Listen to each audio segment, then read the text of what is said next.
sekalian saya muliakan, kembali lagi kepada kajian kita. Saya akan menceritakan kepada adik-adik tentang sosok ibu yang paling beruntung. Seorang ibu yang paling beruntung yang pernah ada di atas muka bumi ini. Ibu siapa dia? Ibu Aminah. Sudah pernah cerita belum? Belum ya. Bunda Aminah nih, kita mau tahu tentang beliau radhiyallahu ta'ala anha al-baham. Sosok perempuan yang paling luar biasa, yang memang telah Allah SWT pilihkan sebagai sebaik-baik ibu, karena Allah menjadikannya untuk sebaik-baik manusia.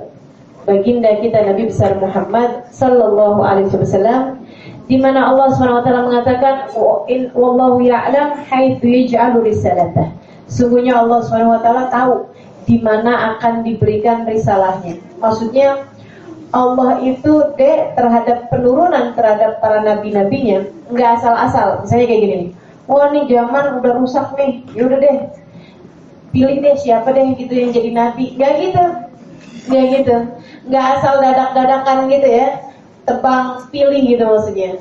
Lihat, oh yaudah deh, nggak ada lagi nih yang bisa ini, yaudah sini aja deh jadi nabi. Nggak gitu modelnya. Jadi Allah SWT tahu persis kepada siapa kenabian akan diberikan. Allah SWT tahu persis siapa manusia yang akan kelak dipilihnya menjadi seorang nabi. Apalagi untuk baginda kita Nabi besar Muhammad Sallallahu Alaihi Wasallam, yang bahkan namanya sudah ditaruh Allah SWT di tiang-tiang arsy, yang bahkan namanya sudah Allah SWT taruhkan di pintu-pintu surga.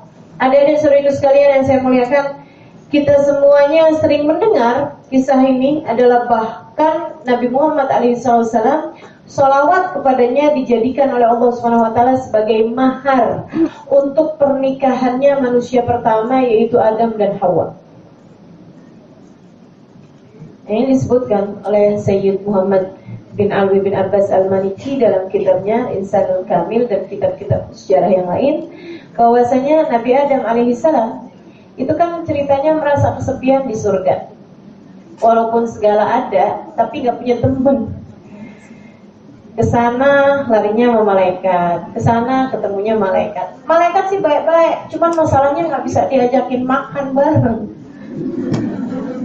Malaikat kan gak ada yang makan ya, gak bisa diajakin bercanda-bercanda gitu loh, karena lain gitu jenisnya. Wah gimana nih, sepi bener. Ya Allah, sepinya gak enak saya. Akhirnya sama Allah SWT diambilkan salah satu tulang rusuknya, diciptakanlah Siti Hawa, Sayyidah Hawa. Bangun-bangun tidur, wah siapa nih samping gitu kan. Seneng sih ada orang yang sama gitu kan, sama jenisnya. Malaikat kan pada punya sayap, yang ini enggak gitu ya.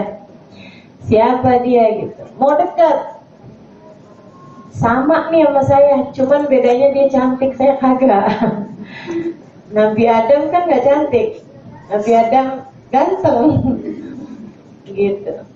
Jadi Nabi Adam pun mau mendekat kepadanya, sampai kemudian dikatakan, ya Adam la taqrub alaiha, wahai Adam kamu gak boleh dekat-dekat sama dia, hatta tu'addi mahraha, sampai kamu kawinin dia dan kamu bayar maharnya. Gampang aja sih kalau disuruh bayar mahar, namanya di surga kan segala ada. Tinggal bilang ya gak? Tinggal bilang, ya Allah Alphard set, ya Allah iPhone 10 yang paling baru set gitu kan, langsung ada. Kalau di surga kan gampang aja, semuanya tinggal bilang langsung ada gitu ya. Saudara sekalian saya muliakan, jadi Nabi Adam pun hanya perlu bertanya kepada Allah, ya Allah apa maharnya? Ternyata maharnya bukan barang-barang yang bisa ada di surga, tapi sesuatu hal yang harus dilakukan oleh Nabi Adam alaihissalam. Katanya Allah, ya Adam, mahraha an tusalli ala habibi Muhammad 10 marat. Ya Adam, maharnya adalah dengan kamu membaca sholawat kepada kekasihku Muhammad 10 kali. Gitu. Itu Nabi Muhammad alaihissalam. Maka adik-adik saudara sekalian yang saya muliakan, Allah pun memilihkan untuk Nabi Muhammad karena beliau adalah nabi terbaik, manusia terbaik, makhluk tercinta. Allah pun Subhanahu wa taala memilihkan untuk Nabi Muhammad alaihissalam semuanya yang terbaik. Dari sisi keturunan, Nabi Muhammad alaihissalam dipilihkan keturunan sampai Nabi Adam yang terbaik. Alaihissalatu wassalam. Ana min khiyarukum. Katanya Nabi Muhammad alaihissalam, aku adalah dari yang terbaik di antara kalian. Jadi dari sisi nasab pun Nabi Muhammad dipilihkan yang terbaik. Allah bercerita tentang kemuliaan nasabnya Nabi Muhammad, wa taqallubaka fis sajidin, dan kami membolak-balikkan kau wahai Nabi Muhammad dari tulang-tulang sulbi orang-orang yang sujud kepadaku. Jadi semua dari keturunannya Nabi adalah orang-orang yang sujud pada Allah Subhanahu wa taala. Lam yaltaqiya ala sifahin qat. Katanya Nabi Muhammad alaihissalam, semua yang membawa nasabku ini adalah orang-orang yang tidak ada percampuran zina sama sekali di dalamnya. Dari Nabi Adam ke bawah, semuanya ahli-ahli sujud kepada Allah dan tidak ada percampuran darah zina di dalamnya. Masya Allah. Saudara sekalian yang saya muliakan, dari Nabi Adam cahayanya Nabi Muhammad turun ke Nabi Tid, turun lagi kemudian ke Nabi Allah Nuh alaihissalam, turun lagi ke Nabi Idris, turun lagi ke Nabi Nuh, turun lagi sampai ke Nabi Ibrahim al-Khalil alaihissalam. Dari Nabi Ibrahim kemudian turun bukan kepada Nabi Ishak. Nabi Ishak bawa semua nasab-nasab nabi-nabi dari Bani Israel. Akan tetapi Nabi Ibrahim alaihissalam dari Nabi Allah Ismail turunlah situ kemudian cahayanya Nabi Muhammad alaihissalam. Turunkan sampai ke kakek-kakeknya Nabi Muhammad alaihissalam. Semuanya ahli-ahli sujud, adik-adik saudara sekalian, mengikuti ajaran agamanya Nabi Allah Ibrahim alaihissalam. Sampai kemudian kepada kakeknya Nabi Muhammad alaihissalam, yaitu yang bernama Abdul Muttalib. Dan karena cahayanya Nabi Muhammad dalam diri Abdul Muttalib dipilih sebagai pemimpin kabilah Quraisy. Karisma yang luar biasa dalam diri Abdul Muttalib, yang membuat Abraha waktu pertama kali melihat Abdul Muttalib, dari yang asalnya duduk dia langsung natap Abdul Muttalib dengan kewibawaan yang luar biasa. Tahu Abraha yang ngancurin Ka'bah? Adik-adik tahu nggak? Abraha itu jelek, pendek, hitam, mukanya sebelah. Ya Abraha, biar kenalan aja sama orang jelek, jahat gini ya, biar tahu gitu. Makanya berjulukan Abraha al-Ashram. Orang manggil dia itu Abraha al-Ashram. Kenapa Ashram? Mukanya separuh, gitu ya. Itu si Abraha. Kenapa dia mukanya separuh? Satu ketika, nanti aja kapan-kapan saya cerita. Abraha itu pengkhianat, adik-adik serius sekalian. Dulu negara Yaman itu dikuasain sama seorang pemimpin namanya Aryat kalau nggak salah. Nih, si Aryat ini orangnya ganteng, cakep, panglima besar dia, menguasai kota Yaman. Serius sekalian, kemudian ada di antara pasukannya itu yang memberontak, dan kemudian dia mengumpulkan beberapa orang untuk menjegal, untuk memboikot, untuk menurunkan Aryat ini tadi gitu. Aryatnya karena dia adalah seorang panglima gentle, dia bilang sama si pemberontak ini yang bukan adalah Abraha, dia bilang, kamu jangan gitu sama saya. Saya nggak suka kalau kamu inian di belakang, maksudnya berkhianat di belakang. Kalau kamu mau gitu, sekalian aja kita gentle, man to man, laki melaki gitu ya. Ayo kita perang tanding. Abraha sama Aryat kemudian perang tanding. Ada sedikit sekalian, tapi Abraha ini curang. Ada sedikit sekalian saya muliakan, mudah-mudahan Allah turunkan kepada kita semuanya gitu ya. Kita punya pemimpin-pemimpin, kita punya pejabat-pejabat yang takwa sama Allah. Amin. Biar negeri ini bisa dibawa kepada kebaikan-kebaikan. Amin. Ada sedikit sekalian. Jadi ini si Abraha nih udah nyiapin orang. Kamu kalau lihat saya kenapa-napa, gitu kan? Kamu lihat saya kenapa-napa, nih saya pegangin pedangnya udah ditaruhin racun, sianida lah ya, udah taruhin situ. Jadi adik-adik saudaraku sekalian saya muliakan, lagi waktunya perang. Perang tandingnya nih 1 lawan 1 ini bener-bener apa sih, sengit lah gitu. Berwaktu-waktu yang lama nggak bisa berhasil, sampai akhirnya kemudian di salah satu kesempatan udah sama-sama lelahnya, Aryat berhasil dengan pedangnya mengelupas sebelah sisinya wajahnya Abraha. Wah, Abraha pun tumbang. Dia pun kemudian tertati-tati gitu. Kemudian orang yang udah dia siapkan berkhianat tadi ini, kemudian segera dia kasih isyarat, dia pun segera maju, kemudian menusuk Aryat dari belakang. Tumbanglah Aryat. Saat itulah Abraha kemudian menjadi pemimpin untuk kaum Habasyah atau negeri Ethiopia sekarang ya, negeri Habasyah. Jadi sekalian, jadi ini si Abraha ini jelek, hitam, pendek, tambah ashraf, mukanya sebelah. Jadi teman-teman sekalian, Abraha itu kemudian memutuskan untuk menyerang Ka'bah. Nah, saat ketika dia menyerang Ka'bah itu, dia kemudian masuk ke kota Mekah gitu ya. Dia nyari siapa nih pemimpinnya Mekah. Datanglah kakeknya Nabi Muhammad alaihissalam yang adalah bernama Abdul Muttalib. Saat Abdul Muttalib datang, ada yang saudara sekalian, si Abraha nih yang asalnya duduk-duduk di tendanya, begitu melihat Abdul Muttalib datang, kenapa? Gantengnya luar biasa, cakepnya luar biasa, wibawanya luar biasa, kakeknya Nabi. Langsung deh, dia kemudian bergerak nyalami. Dia bilang, saya datang ke sini mau nyerang Ka'bah. Katanya si Abraha. Dan katanya Abdul Muttalib, saya datang ke sini buat bebasin unta-unta saya yang dijarah sama pasukan kamu. Katanya si Abraha, saya sudah kagum sama kamu dari tampilan kamu, dan saya sekarang lebih kagum lagi dari ucapan kamu, wahai Abdul Muttalib. Kenapa gitu? Dia bilang, saya ini datang ke negeri kamu mau nyerang Ka'bah yang jadi agama kamu. Kamu malah mau datang ke sini, malah mau minta dibebasin unta-unta kamu dari tawanan. Adakah untamu itu lebih penting daripada Ka'bah? Kok kamu malah ngomongin unta nih, padahal saya lagi ngomongin Ka'bah. Gitu ya, jauh banget antara unta sama Ka'bah. Katanya Abdul Muttalib kemudian bilang kayak begini, innama ana rabbul ibil wal Ka'bah rabbun yahmi. Dia bilang, masalahnya bukan seberapa penting Ka'bah dari unta, tapi masalahnya saya adalah pemilik unta. Ka'bah ada pemiliknya sendiri. Saya cuma bisa jagain unta. Ka'bah biarin yang punya yang jagain dia. Oh gitu. Oke, baiklah kalau gitu. Dia bilang, saya akan bebaskan unta-unta kamu. Bicara untanya 100 ekor unta yang dia punya, digembalain, dijarah sama pasukannya Abraha buat makan mereka selama berhari-hari di kota Mekah. Katanya Abraha, balikin unta-unta dia semuanya, jangan ada yang diambil satupun. Baik Tuan, kata pasukannya.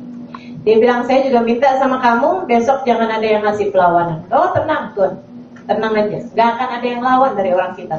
Kamu urusan mau sama Ka'bah, urusannya sama yang punya, tenang aja. Balik kemudian Abdul Muttalib bilang sama orang kaumnya, besok jangan ada yang ini ya, jangan ada yang lawan, jangan ada yang mau apa-apaan gitu, mau bawa bambu runcing, mau bawa, jangan, gak usah semuanya.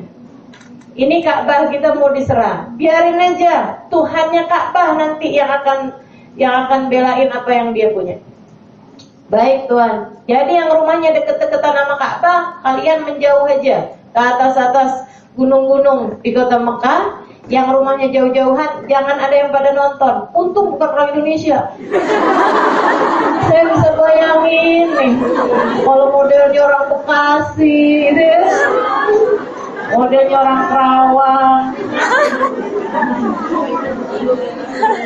Ya Allah, adik-adik, jalan tol itu loh seringkali macetnya gila-gilaan karena kecelakaan. Kecelakaannya sih udah habis dari tadi, udah diselamatin. Yang kecelakaan terbawa ke rumah sakit, mobilnya udah dipinggirin, tetep aja macet. Kenapa? Nonton. Ambil liatin gitu kan. Gimana nih kecelakaannya tadi? Siapa lawan siapa? Siapa lawan siapa? Kayak tinju.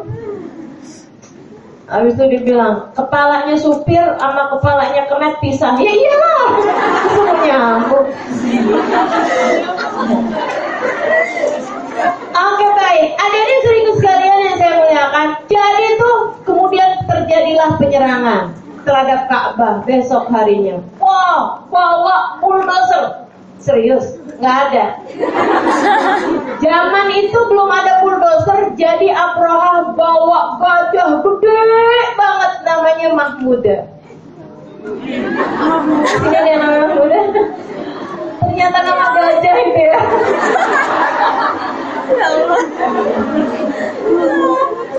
Mahmuda artinya orang yang terpuji. Cuma itu juga namanya gajah. Gajahnya Abraha. Jadi dari seribu sekalian datang di Mahmuda. Wow, gede. Jadi jangan dikirain pasukan gajahnya banyak. Gajahnya satu aja gajahnya. Besar luar biasa. Itu yang akan dipakai buat ngancurin Ka'bah. Gitu. Itu dulu si Mahmuda itu biasa dipakai buat ngancurin bangunan gitu. Zaman itu belum ada bulldozer tadi itu ya. Jadi tuh si Mahmuda, wow, gede, wow, dia jalan aja nih limbung nih, kayak gempa nih di sekitarnya nih, gitu kan. Ada seribu sekalian saya bilang, sampai udah deket Ka'bahnya udah mulai kelihatan, tiba-tiba aja, duduk. Panik si Abraha. Udah jangan gitu napa sih? Gitu bro. Nggak mau juga dia tetap aja. Wah ditusuk-tusuk sama si Abraha. Nggak mau juga. Kayak digelitikin. Nggak peduli dia ya. Wah susah nih. Abraha dia udah mulai panik. Gimana nih ceritanya? Gerakin, putar, set, udah arahnya nggak kelihatan Ka'bahnya, suruh berdiri, mau berdiri, diajak jalan. Begitu diarahkan ke arah Ka'bah lagi, sampai di jarak yang tertentu itu, dia duduk lagi, set, ogah gue, gitu. Waduh, panik lagi si Abraha. Ini gimana caranya sini? Ambil api. Waduh, taruhin api. Push, nggak bergerak. Wah, nggak apa-apa deh, mendingan jadi gajah bakar, gitu ya, jadi gajah panggang daripada gue jadi gajah ngancurin Ka'bah. Ogah gue. Dia duduk kemudian, waduh panik Abraha. Di saat seperti itulah Allah mengirimkan pasukan ababil.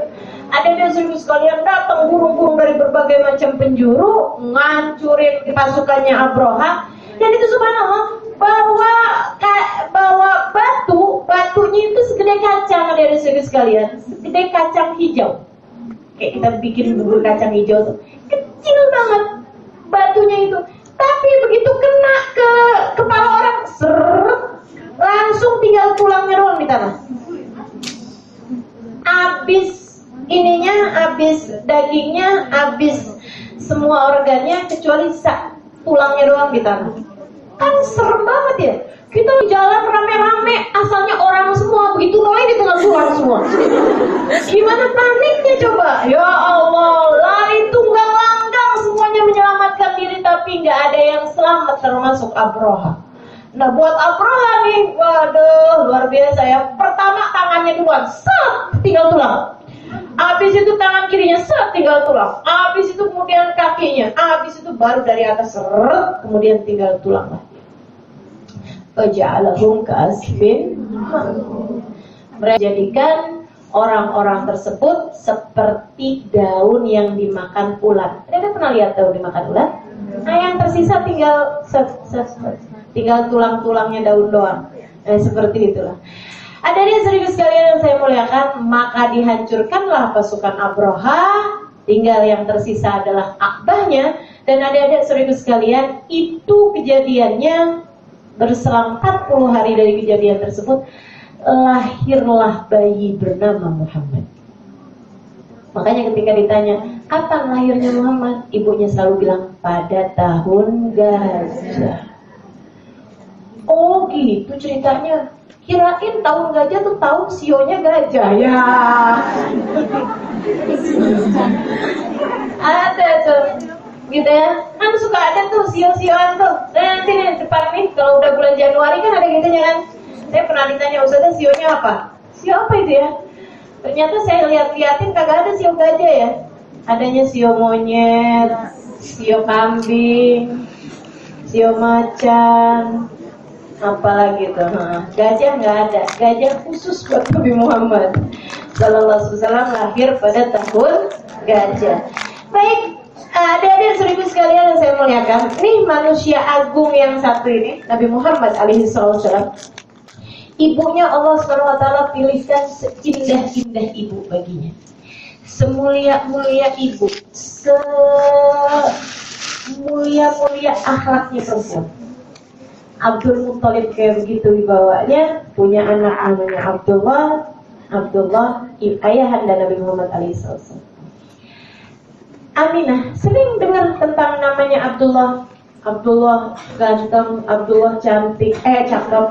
Abdullah tuh adik-adik saudara sekalian, kalau jalan dimanapun orang-orang pada ini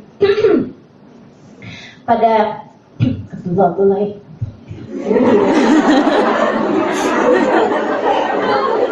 saya ketika dengar cerita ini gitu ya, saya jadi mikir, oh ya ampun, cewek agresif tuh ternyata sangat primitif sekali ya. Ternyata dari zaman dulu ya Allah, ya Allah. Mudah-mudahan yang di sini semuanya berakhlak dengan sifat malu semua. Insyaallah, amin. Ya Rabbal Alamin. Perempuan kalau pemalu gitu ya, jadi perempuan yang punya nilai lebih daripada orang-orang yang lain. Baik, ada saudara sekalian. Jadi Abdullah terkenal banget di kota Mekah. Sampai-sampai ada saudara sekalian, pernah ada ceritanya Abdullah lewat di jalanan.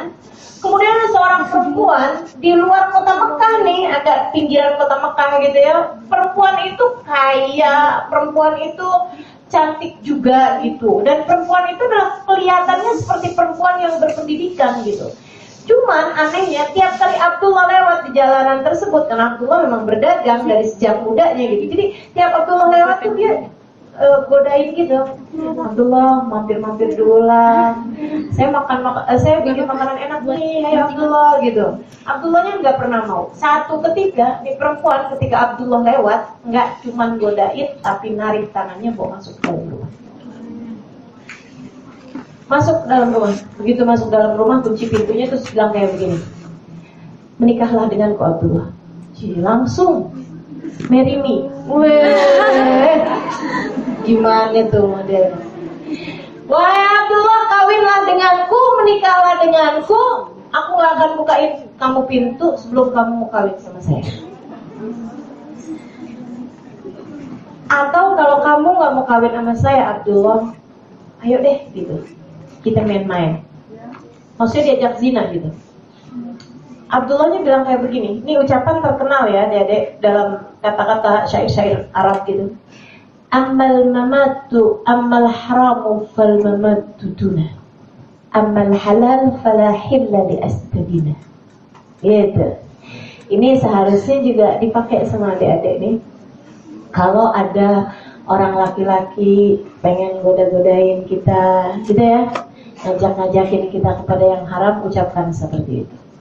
Amal haramu fal mamatu duna, amal halal fala hilla li astabina. Kalau kamu ngajakin saya buat ngerjain yang haram, maksudnya zina, fal mamatu duna, lebih baik saya mati daripada ngerjainnya. Cakep ya? Amal haram, amal halal, kalau kamu mau yang halal, artinya nikah. Fala hilla li astabina, bukan perempuan macam kamu yang ingin saya nikahi. Gimana sih? Jadi kalau ada laki-laki hidung belang atau ada buaya-buaya yang mendekatimu, bilang kayak begitu. Kalau kamu ngajakin yang haram, mendingan saya mati daripada ngerjainnya. Kalau kamu ngajakin saya buat nikah, bukan laki-laki sepertimu yang akan aku pilih menjadi pendamping hidupku. Ini kira-kira jawaban cowoknya apaan nih? Enggak ya, benar katanya. Adik-adik serius sekalian, jadi gitu tuh jawabannya Abdullah. Habis digituin, wah kayaknya sakit hatiku gitu ya. Dia langsung bukain pintu, udah terserah dah. Keluar Abdullah dari rumah tersebut. Abdullah merasa nih kayaknya jadi orang ganteng susah nih. Nanya banyak. Dah kawin aja. Gitu ya, untuk menghindarkan dari segala pertumpahan darah kaum wanita, memperebutkan hatinya. Jadi akhirnya Abdullah pun kemudian cari-cari cewek mana nih yang akhlaknya baik, yang perangainya mulia, yang nggak model goda-godain cowok gitu. Tanya-tanya, cari-cari yang nasabnya paling mulia, dapatlah kemudian hatinya.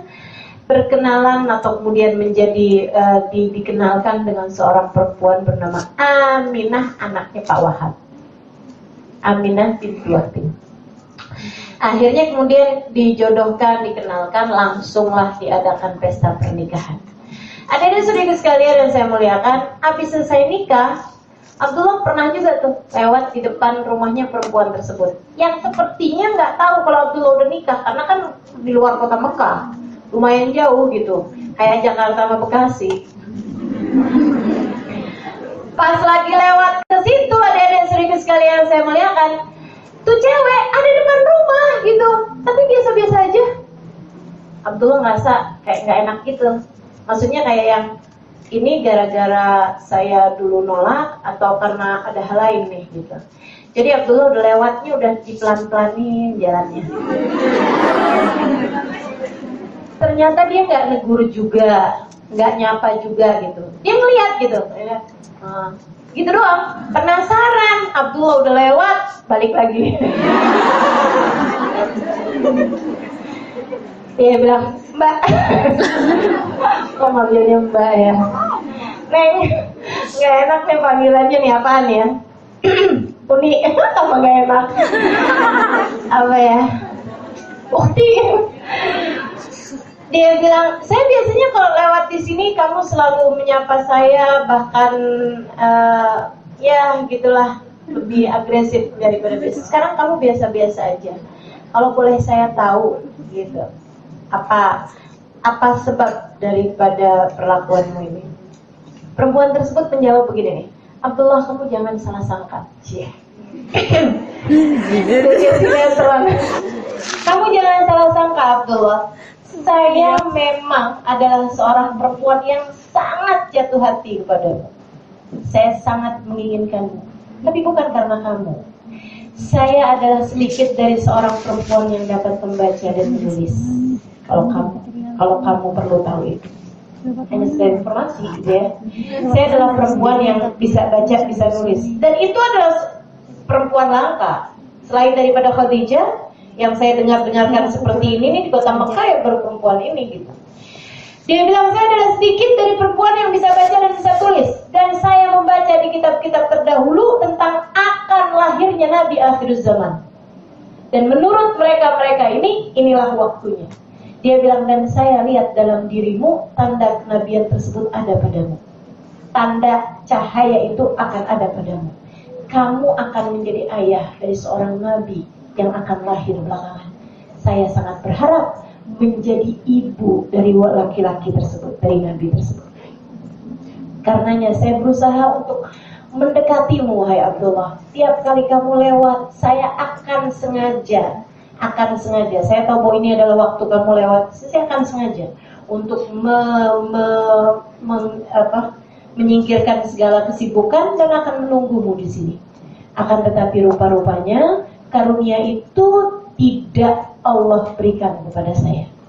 Wahai Abdullah, meski kamu gak cerita, saya tahu bahwa sekarang kamu pastinya sudah menikah. Dan bahkan istrimu sedang hamil. Karena saya sudah tidak lagi mendapati cahaya tersebut dalam dirimu, wahai Abdullah. Maka siapa perempuan beruntung tersebut? Aminah, istrinya anaknya Pak. Aminah lagi hamil. Adik-adik sekalian, katanya Abdullah, oh gitu, udah GR aja ya. Dikirain gitu segitu gantengnya, segitu cakepnya, sampai bikin semua perempuan akan jatuh hati padanya. Tapi ternyata jatuh hatinya mereka gitu ya, bukan karena karisma diri beliau atau kegantengan beliau, akan tapi lebih kepada pancaran cahaya kenabian yang dibawa oleh Abdullah bin Abdul Muthalib. Makanya dari saudara sekalian yang saya sayangi, yang saya muliakan, Abdullah itu dikenal bahwa sebelum menikah sama sesudah menikah cakapan sebelum menikah berbeda dengan Aminah. Aminah itu sebelum menikah kayaknya biasa aja gitu ya. Maksudnya ya cantik, ya mulia memang akhlak beliau dan lain sebagainya. Tapi justru kecantikannya, karismanya, kemenarikan dirinya justru lebih tampak sesudah dia menikah. Tepatnya sesudah dia mengandung baginda Nabi besar Muhammad SAW. Sesudah cahaya itu pindah ke dalam rahim beliau. Aminah bahkan bercerita, saya dulu tuh suka sakit. Ya biasalah kayak kita lah ya, masuk angin, sakit perut kalau lagi datang bulan, gitu kan ya, sakit kepala, gitu kan, kalau mau ujian, atau ketika titipan kiriman gak datang, gitulah. Ada sih sekalian atau tanggal akhir bulan, gitu kan.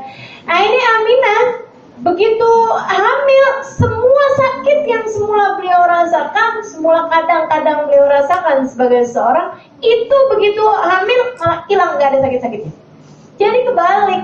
Biasanya kan perempuan-perempuan itu kan kalau misalnya yang biasa-biasa begitu hamil kan pada sakit semuanya tuh. Sakit ini, sakit itu, sakit kepala, mual-mual, muntah-muntah, sakit perut, sakit wah segala macam. Ini malah kebalikannya gitu. Aminah malah justru yang asalnya sakit-sakit yang beliau derita, begitu ada bayi Muhammad dalam kandungannya, langsung hilang semua sakit-sakitnya. Aminah cerita, awal kehamilan saya bulan Rajab. Aminah menikah pada bulan Rajab sama Abdullah, akan tetapi kemudian dan langsung hamil pada bulan itu juga. Jadi langsung hamil tuh ya. Rajab, Sya'ban, Ramadan, Syawal, Dzulqa'dah, Dzulhijjah, Muharram, Safar, Rabiul Awal. Jadi 9 bulannya pas bulan Rabiul Awal. Jadi kawinnya bulan Rajab, hamil pada bulan Rajab. Adik-adik yang mau hamil, hamillah pada bulan Rajab. Tapi sebelum hamil pastikan sudah menikah dulu.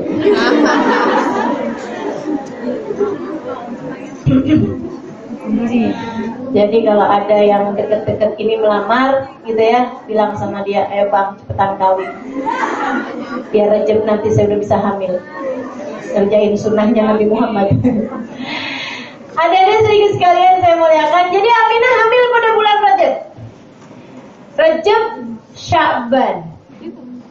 Adik-adik sedikit sekalian yang saya muliakan, baru 2 bulan kehamilan ketika kemudian suaminya pamitan. Dia bilang, saya mau jengukin paman-paman saya sekaligus dagang, bawa barang dagangan. Dia kabilah Bani Najjar, arah Madinah ya, arah Madinah. Dia bilang, iya oke, silahkan aja. Berangkat. Habis berangkat pada bulan itu ya, berangkat pada bulan Sya'ban. Berapa hari kemudian waktunya pulang, kok nggak pulang-pulang, sehari, 2 hari, 3 hari, sampai kemudian datanglah seseorang bawa kabar, Aminah, suamimu yaitu Abdullah telah meninggal dunia.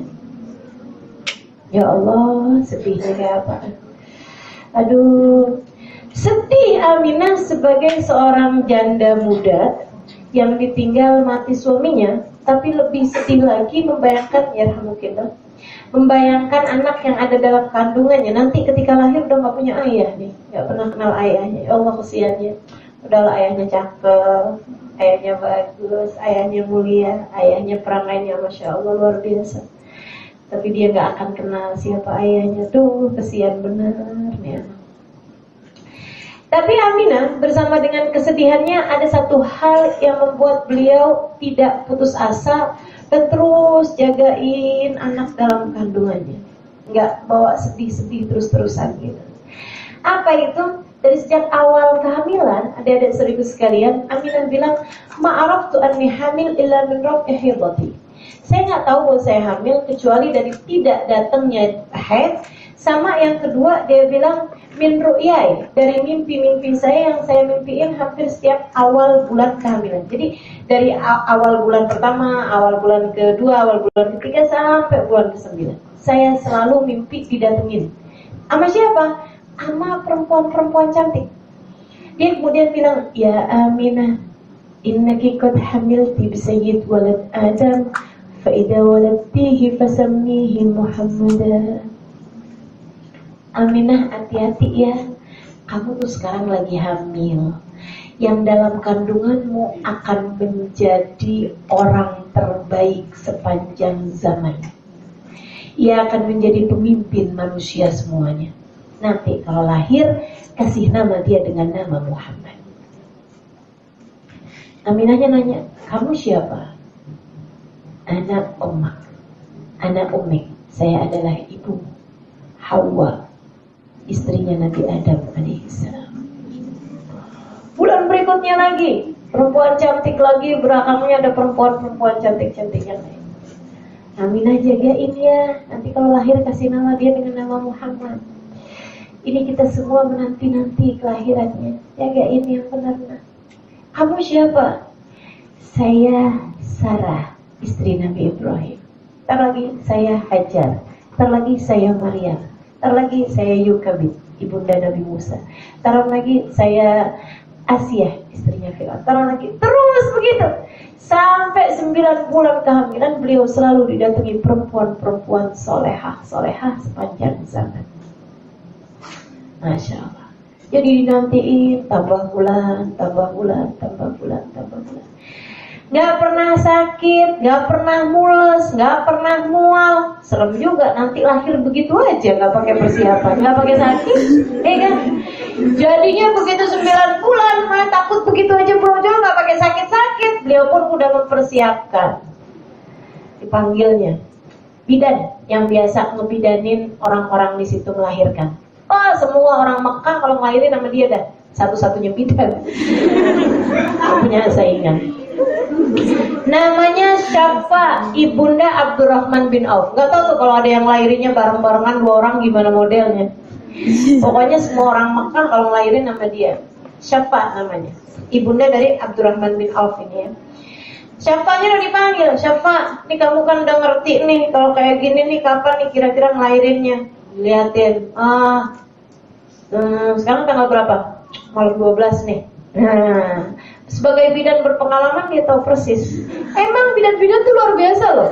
Seringkali lebih jago daripada dokter sekalipun. Dokter ngeliatin nih kayaknya antara tanggal sekian ke tanggal sekian. Kalau bidan yang berpengalaman, ini tanggal 9 nih. Tuhur. Wih, sampai jam-jamnya dia tahu. Emang ya, ini udah turun, katanya udah begini, udah begitu, dia tahu gitu. Jadi siapa bilang nih kayaknya nih malam 12 nih Aminah. Ya udah dah kalau kayak gitu, saya bilangin aja soalnya saya tuh nggak pernah sakit, gini gitu saya ceritain. Baik kalau gitu. Jadi malam 12 Syafa'nya udah datang ke situ, saya nginep aja dah di sini. Takut-takut ke malam-malam dia lahir. Oh boleh. Adik-adik, teman-teman, saudara sekalian yang saya muliakan, Aminah kemudian siap-siap dari malam gitu ya, sampai saat-saat jelang fajar. Wa qubaila fajrin abrazat syamsul huda, dhaharal habibu mukarraman wa musana. Saat-saat menjelang fajar, itulah saat terbitnya fajar hidayah, yaitu baginda Nabi besar Muhammad sallallahu alaihi wasallam. Jadi saat-saat jelang fajar, Aminah nggak ngerti, Aminah nggak tahu, adik-adik saudara sekalian apa yang terjadi pada malam hari itu, Aminah nggak tahu. Akan tetapi kita sekarang ini tahu apa aja yang terjadi pada malam tersebut karena Nabi Muhammad cerita, karena para ahli sejarah cerita, karena pada ulama pada zaman tersebut cerita. Katanya seorang Amr bin siapa gitu ya, namanya Amr bin Zaid atau siapa gitu. Dia bilang kuntu rajulun yafi. Saya waktu itu umur saya tuh lagi tanggung-tanggung, umur 11-12an tahun. Saya tinggal di kota Madinah. Dia bilang saya orang ahli Yasrib. Dan saya dengar ketika ada seorang berteriak pada malam 12 Rabiul Awal, ya ma'syarul Yahud, ya ma'syarul Yahud. Dia teriak-teriak dari atas gunung. Orang-orang kemudian bilang, kenapa? Ada apa? Dia bilang, inna hadhil lailah qad baraz. Ini malam dia udah lahir, dia udah tampak nih malam hari ini nih. Lihatin langit. Tola'at najmu Ahmad, bintangnya Ahmad udah terbit, bintang Muhammad sudah terbit malam hari ini. Itu mereka baca di kitab-kitab yang terdahulu bahwasanya kelahiran manusia akhir zaman ditandai dengan sebuah bintang paling terang yang akan ada di langit, tepat hanya pada satu malam aja bintang tersebut terbit, yaitu pada malamnya Nabi Muhammad SAW dilahirkan ke atas muka bumi. Terbit bintangnya sih di malam tersebut. Semua orang pada lihat di kota Madinah. Orang-orang Yahudi pada keluar. Ini dia nih yang kita tunggu-tunggu. Orang Yahudi kan sebenarnya nunggu-nungguin. Cuman mereka kecewa karena ternyata nabinya bukan dari Bani Israel. Gitu. Karena yang mereka harapkan nabinya berasal dari Bani Israel. Adik-adik, teman-teman saudara sekalian yang saya muliakan, Aminah juga nggak tahu bahwa pada malam tersebut sungai-sungai yang semula kering tiba-tiba keluar angin airnya dengan membuncah begitu aja. Aminah nggak tahu bunga-bunga yang asalnya pada redup, pada belum keluar kuncupnya, malam hari tersebut langsung keluar kuncupnya dengan cepat dan kemudian bermekaran sesaat menjelang fajar lahirnya baginda Nabi besar Muhammad sallallahu alaihi wasallam. Aminah tidak tahu bahwasanya pada saat-saat kelahirannya Nabi Muhammad alaihi salatu wasallam, naru Faris, api sesembahan kaum Persia yang menyembah api, padam seketika sehingga membuat orang-orang yang biasa pagi-pagi hari menyembah-nyembah api begitu bangun tidur lihat apinya udah kagak ada.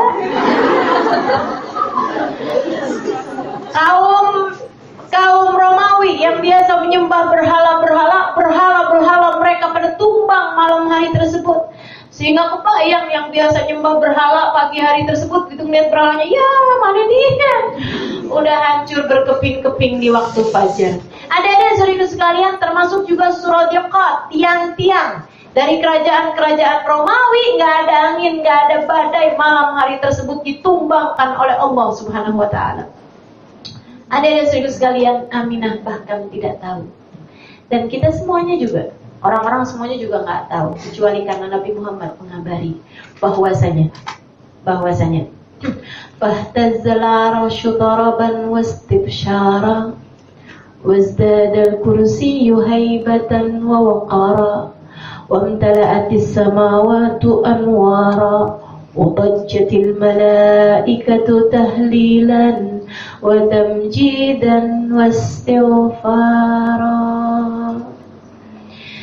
Fahtazal arsyu daraban wastibsyara. Arsy-Nya Allah Subhanahu wa taala berguncang dari senangnya. Wazdadal kursiyyu haibatan wa waqara. Kursinya Allah yang katanya Allah wasi'a kursiyyuhus samawati wal ard, lebih besar daripada langit dan bumi, bertambah kewibawaannya, bertambah keterangan kewibawaannya. Wa amtala'atis samawati anwara. Langit gegap gempita dengan cahaya. Tujjatil malaikat dari awal waktu maghrib, waktu Mekah sampai fajar saat terbitnya Nabi Muhammad. Tujjat, mereka semua bergemuruh, tahlilan dengan suara tahlil, tamjidan dengan pengagungan kepada Allah, wastighfar dan istighfar. Subhanallah, alhamdulillah, wa la ilaha illallah, wallahu akbar. Subhanallah, alhamdulillah, la ilaha illallah, wallahu akbar. Subhanallah, alhamdulillah, wa la ilaha illallah, wallahu akbar. Kenapa? Karena mereka semuanya menyambut kelahiran manusia yang ditunggu sepanjang sejarah umat manusia. Para nabinya Allah Subhanahu wa taala dengan tak sabar dari atas langit sana menanti. Ini dia nih yang akan dilahirkannya nih. Manusia yang kita semua memberikan kabar gembira tentangnya. Nabi Muhammad akan dilahirkan. Wah, malaikat Jibril sibuk ya, malaikat Mikail sibuk melahir nih, bentar lagi Aminah di dalam sebuah rumah yang sangat sederhana. Ia sedang merasakan perutnya sudah semakin kayaknya datang waktunya nih. Syafa bangun. Kenapa Aminah? Coba kamu lihat. Tiduran kayaknya gitu kan. Coba kamu lihat. Iya benar nih Aminah. Cepetan Amin. Sebentar saya siapin dulu airnya buat bersih-bersihin bayinya gitu kan ya. Sebentar saya siapin dulu guntingnya buat nanti putusin tali pusarnya gitu. Siap-siapin semua nih. Bidan yang baik kan kayak gitu. Kemudian panik, gunting mana gunting? Ya gitu, udah disiap-siapin semuanya. Ya Allah, udah kainnya udah disiapin. Ayo Aminah. Iya nih Aminah, udah waktunya nih Aminah. Tapi kok air ketuban, kamu udah keluar air ketuban? Enggak ada air ketuban keluar. Enggak ada darah keluar. Enggak ada apa-apa. Sallallahu alaihi wasallam. Tapi udah mulai Aminah, ayo keten Aminah, ayo dorong Aminah.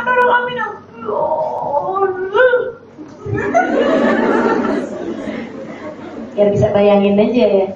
Ada saudariku sekalian, katanya Syafa, ayo Aminah, saya udah siap, ayo Aminah sekarang, saya keluar. Kemudian begitu keluar, posisinya sujud. Ajaib. Diambil sama Syafa. Faidan mihrafi antarfahu ila sama, tangannya menunjuk ke arah langit, seolah-olah hendak memberi pelajaran, hendak memberitahu pada semua yang hadir pada saat tersebut, aku akan menjadi hamba perantara wahyu, aku akan menjadi manusia yang menyampaikan umat manusia kepada alam langit, aku akan menaikkan kalian semua menuju surga.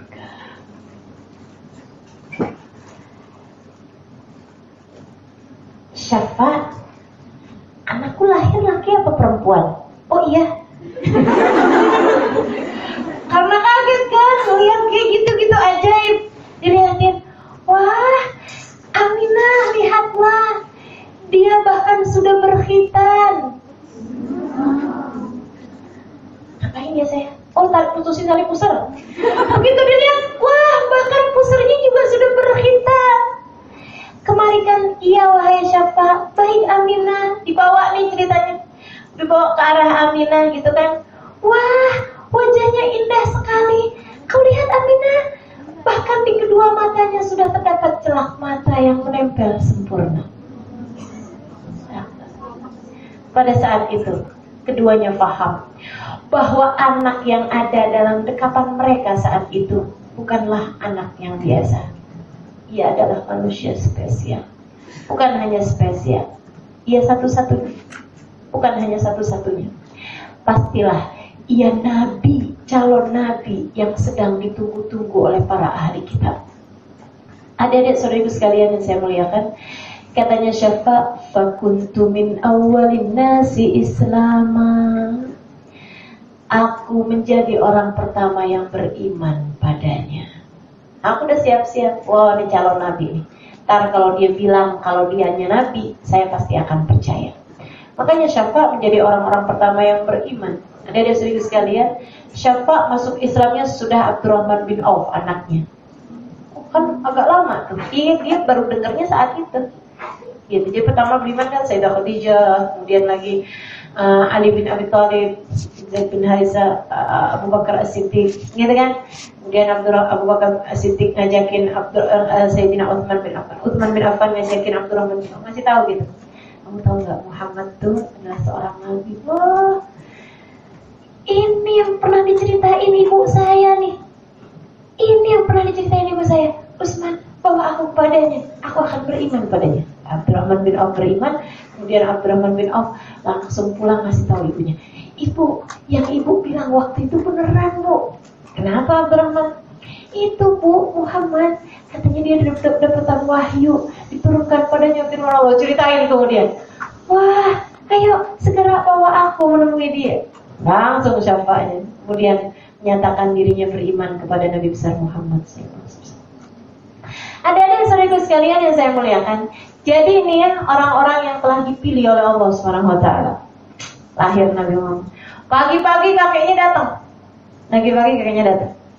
Aminah sudah melahirkan. Alhamdulillah ya, kan ayah buat ayah mertua ya.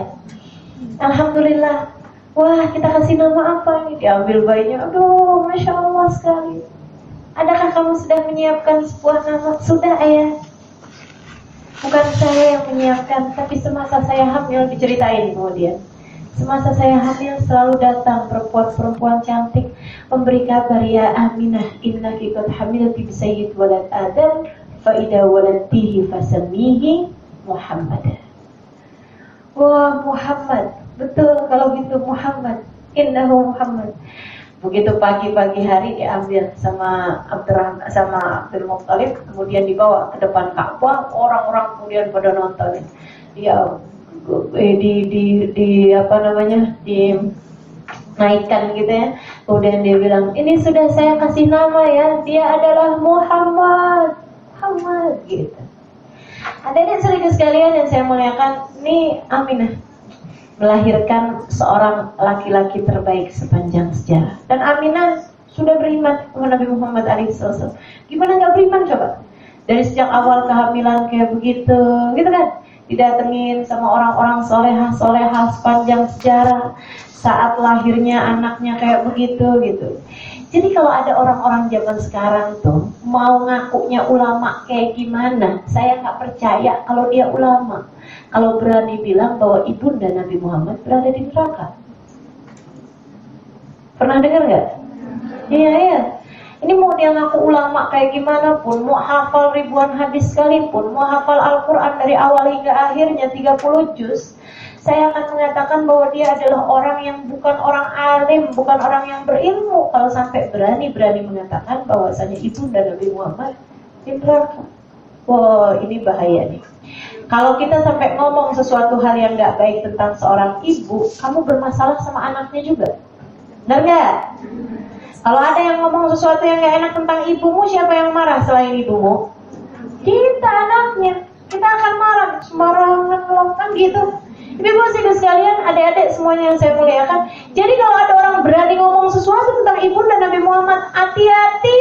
Bayangkan bagaimana rupamu ketika menghadap Nabi Muhammad di hari akhirat. Aku khawatir Nabi Muhammad berpaling wajah darimu karena berani berkata sesuatu tentang ibundanya yang tercinta. Aminah bintu Wahab, seorang perempuan yang telah dipilih oleh Allah Subhanahu wa ta'ala. Jika Aminah tidak selamat di hari akhirat, siapa yang akan selamat? Nggak ada yang bakal selamat. Terus sekalian, sebaik-baik ibu yang telah dipilih oleh Allah Subhanahu wa ta'ala untuk mengandung orang terbaik. Wah, tahu ceritanya Ibnu Mas'ud yang pernah minum, mohon maaf ya, pernah minum darahnya Nabi Muhammad alaihissalam. Ini kisah dikisahkan oleh para ulama-ulama ahli sejarah dan ahli fikih juga. Coba rujuk di kitab Ibrahim Al-Baijuri, silahkan rujuk di kitabnya Bujairami, silahkan rujuk di kitab-kitab fikih yang ada tuh talibin juga silahkan. Disampaikan di situ kullu fadalatin Nabi sallallahu alaihi wasallam tahir. Semua yang keluar dari tubuhnya Nabi Muhammad hukumnya adalah suci, termasuk darahnya, mohon maaf termasuk kencingnya, mohon maaf termasuk kotorannya kalau ada gitu ya. Kalau meskipun orang nggak ada yang pernah lihat kotorannya Nabi, kenapa begitu keluar langsung ditelan bumi. Nabi Muhammad alaihissalam, salah satu kekhususiannya nggak ada orang pernah lihat kotorannya Nabi Muhammad karena begitu keluar langsung ditelan bumi. Para ulama mengatakan bahkan bumi pun rebutan dengan kotorannya Nabi Muhammad alaihissalam. Ada yang saudara sekalian yang saya muliakan, darahnya Nabi Muhammad pernah diminum sama Sayyidina Ibnu Mas'ud alaihi ridwanullah. Dan ini fakta sejarah ya. Jadi ceritanya Nabi Muhammad manggil Ibnu Mas'ud buat buang darahnya Nabi Muhammad alaihi salatu wassalam yang beliau habis selesai bekam. Katanya Nabi Muhammad bilang kepada Ibnu Mas'ud, ya rahmatullah, ya Ibnu Mas'ud, ghayyibhu fi makan la yarahu fihi ahad. Wahai Ibnu Mas'ud, buangkan darah ini di satu tempat yang gak akan ada orang lain bisa lihat. Buang di tempat yang aman, yang tersembunyi, gak ada orang bisa lihat. Lebih ya Rasulullah. Dibawa apa Ibnu Mas'ud? Mikir-mikir di mana ya tempat orang lain gak ada yang bisa lihat. Oh, tahu saya. Dia duduk. Bismillahirrahmanirrahim. Ada orang bisa lihat isi perut orang. Zaman itu belum ada MRI, belum ada Inian ya, belum ada apa tuh namanya? USG ya. MRI apa ya? Oh nggak tahu ya. Jadi adik-adik serius sekali ya. Jadi kan orang nggak bisa lihat isi perut orang gitu kan. Ibnu Mas'ud balik kemudian, ya Rasulullah, qad bayyatu fi makan la yarahu fi ahad. Udah Rasul, udah saya buang di tempat nggak bakalan ada orang bisa lihat. Sambil senyum-senyum gitu. Nabinya kemudian nanya gitu, enak ayam tahu ya Ibnu Mas'ud, di mana memangnya kamu buang itu Ibnu Mas'ud, segitu yakinnya gitu, segitu yakinnya nggak ada orang bisa lihat. Senyum Ibnu Mas'udnya. La'allak syaribta, kata Nabi, kamu minum ya darah saya.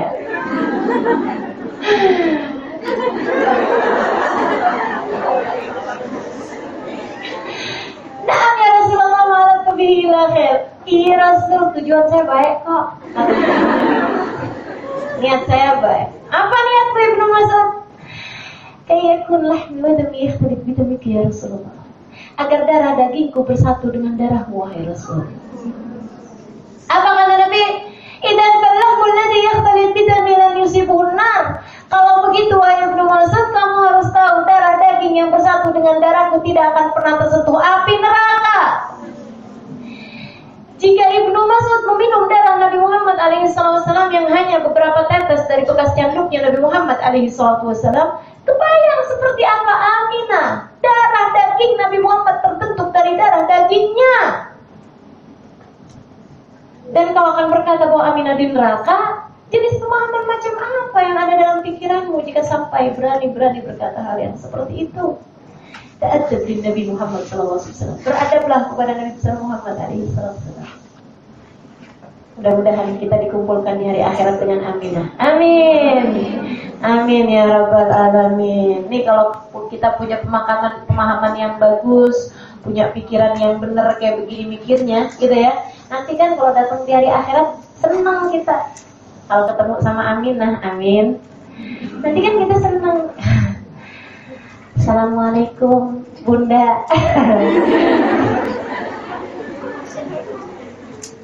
Saya udah tahu dari dulu juga kau pasti ada di surga. Kan gitu ya, enak ngomongnya.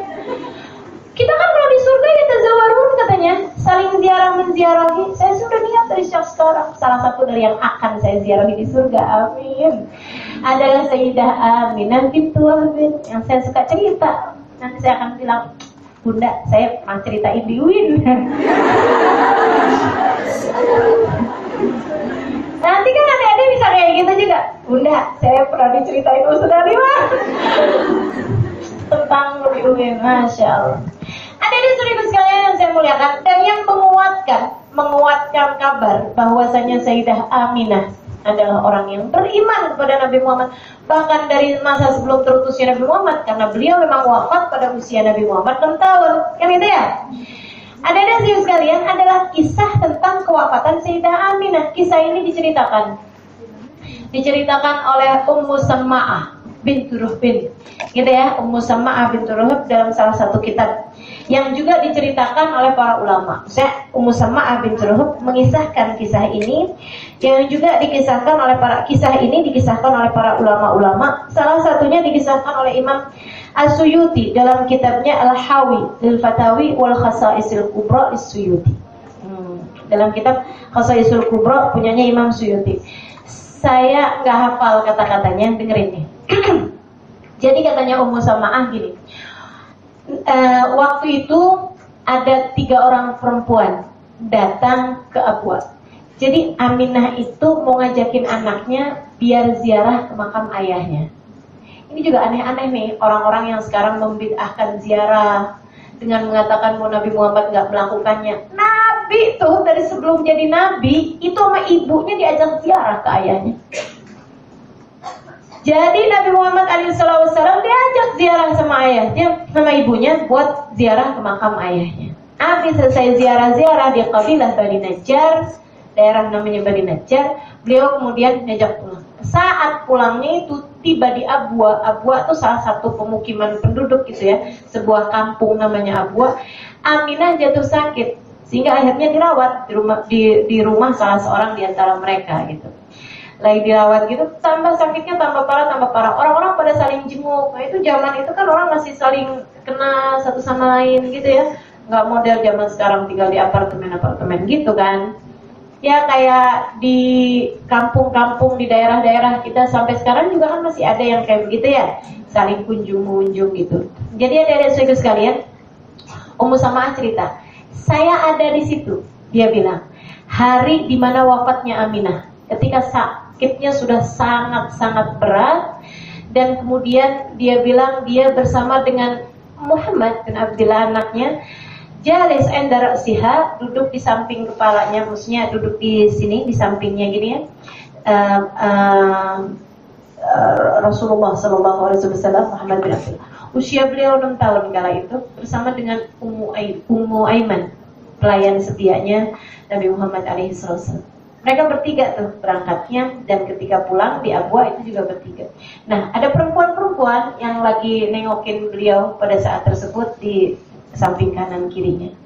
Ketika kemudian Aminah manggil anaknya gitu, udah deket-deket nih, udah deket sakaratul maut, udah deket kematiannya. Aminah kemudian ngeliatin anaknya dengan penuh rasa sayang. Diusapnya air mata yang perlahan-lahan membasahi kedua matanya. Anaknya 6 tahun, cakep-cakepnya, lagi lucu-lucunya, nyeneng-nyenenginnya. Dan Nabi Muhammad itu dari sejak bayi nggak ada orang lihat beliau kecuali cinta, nggak ada orang lihat beliau kecuali jatuh hati. Emang Allah SWT bikin beliau jadi seperti itu. Nggak kayak kita, dari bayi juga udah nyebelin. Nggak ya, nggak.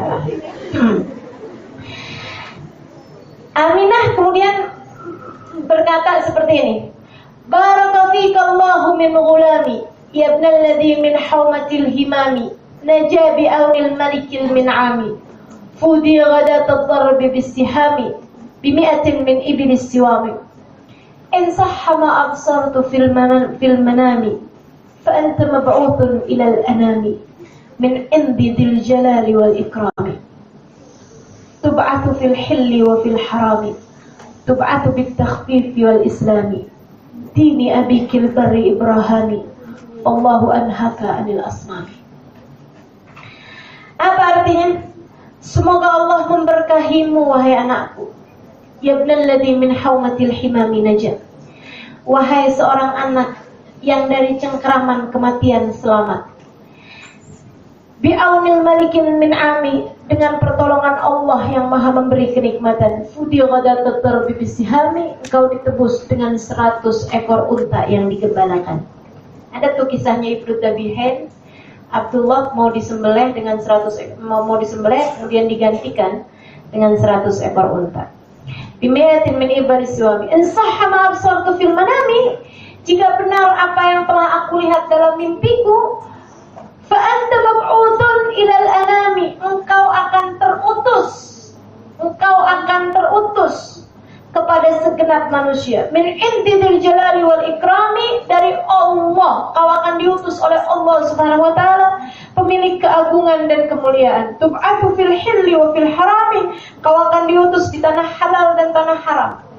Maksudnya tanah haram Mekah Madinah, dan akan diutus kepada segenap umat manusia. Tub'atu bit takhfifi wal islami, kau akan diutus dengan membawa ajaran agama Islam dan agama yang meringankan. Dini abikil bar Ibrahimi, yaitu sesuai dengan ajaran agamanya kakekmu Nabi Ibrahim alaihissalam. Allahu anhaka anil asnami, Allah telah melarangmu, Allah telah mencegahmu dari menyembah berhala-berhala. Gitu. Dia udah tahu bahwa anaknya nih akan menjadi calon nabi yang akan ditunggu-tunggu. Habis itu katanya Ummu Sama'ah, Aminah kemudian melihat kepada sekeliling, kepada kami semuanya, kemudian berkata seperti ini, kullu hayyin mayyit, semua yang hidup akan mati. Wa kullu jadidin bal, semua yang baru akan lapuk. Wa kullu kabirin yafna, semua yang tua akan pergi, akan hilang. Wa ana mayyitatun, saya pun akan segera meninggal dunia. Wa dzikri baq, akan tetapi namaku akan kekal abadi. Katanya Aminah gitu, saya akan segera berangkat, saya akan pergi, saya akan hilang, akan tetapi nama saya akan kekal abadi. Kenapa? Fa inni waladtu khaira wa taraktu khaira wa waladtu tuhra. Karena aku telah meninggalkan sebaik-baik anak, aku telah mewarisi seorang nabi, aku telah mewarisi seorang manusia suci. Faqad talaqtu khaira wa waladtu tuhra. Beliau menghembuskan nafas, kemudian meninggal dunia. Oh, Nabi Muhammad nangis sampai bikin malaikat langit semuanya nangis. Ya Allah, siapa yang akan mengasuhnya? Ya Allah, siapa yang akan bersamanya? Ya Allah, boleh nggak saya ya Allah yang akan mengasuhnya? Ya Allah, boleh nggak saya aja ya Allah? Malaikat rebutan pengen ngasuh Nabi besar Muhammad sallallahu alaihi wasallam. Allah Subhanahu wa taala mencintai Nabi Muhammad dan mencintai Sayyidah Aminah sebagai ibunda Nabi besar Muhammad sallallahu alaihi wasallam. Adik-adik saudariku sekalian yang saya muliakan, ibu Nabi Muhammad punya jasa besar dalam Islam ini, telah jagain Nabi, telah memiliki andil yang sangat-sangat besar. Seorang perempuan solehah, salah satu dari yang paling solehah yang ada di kota Mekah. Mudah-mudahan semua yang hadir di sini juga menjadi perempuan-perempuan solehah. Mudah-mudahan pada jadi ibu-ibu yang baik, buat sebaik-baik anak yang akan menjadi generasinya Nabi Muhammad alaihissalam, akan menjadi penerus warisan Nabi besar Muhammad alaihissalam, akan menjadi pasukannya Nabi Muhammad alaihissalam dalam memberdirikan syiar agama Allah SWT di atas muka bumi ini, insyaallah. Amin ya rabbal alamin. Akan menjadi pejuang-pejuang dalam Islam yang kelak di hari akhirat kita, ibunya dan anak-anak kita semuanya akan berada di barisan-barisan terdepan dari umatnya Nabi Muhammad ketika dikirim menuju surganya, insyaallah. Amin ya rabbal alamin. Rabbana zalamna anfusana ilam taghfir lana wa tarhamna lanakunanna minal khasirin. Rabbana atina fid dunya hasanah fil akhirati hasanah wa qina adzabannar. Sallallahu ala sayyidina Muhammadin wa ala alihi wasallam walhamdulillahirabbil alamin. Kita baca suratul Fatihah. Kita minta semoga Fatihah ini menyambungkan kita dengan Nabi Muhammad, menyambungkan kita dengan Sayyidah Aminah. Kita baca suratul Fatihah dulu. Ila hadratin Nabi al-Fatihah.